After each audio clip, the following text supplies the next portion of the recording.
2 жылдан бері таппаған диагнозды осы жерден тауып, операция жасап, айдан асып 10-15 күннің ішінде осындай результат көремін деп мен ойлаған жоқпын.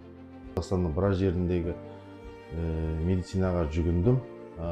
Бар жерден диагнозын таппадық. Әр жерден диагнозын айта алмай, осындай приватқа келгенбіз. Алматы қаласындағы Марат Римұлы осындай операция жасайды деген, басқа ота жасайды деген, сол бойынша келгенбіз. Осы жерден диагнозын таптық. Диагнозын айырттық. Міне 2 жыл болған таппағанбыз.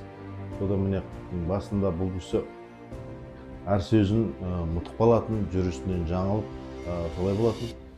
Қазір міне операция бәрі сәтті өтті, жақсы. Біз енді разымыз, осындай болады деп ойлаған жоқпыз. Басында ота жасады дегенде сондай бір қорқынышты күйде болған. Міне 3-4 күн болды, результатын көріп жатырмыз. Денсаулығы, жүріс-тұрысы бәрі жақсы, Аллаға шүкір. Шетелге барудың да қажеті жоқ деп ойлаймын. Осындай Алматыдағы ашылған клиникаға мен разымын.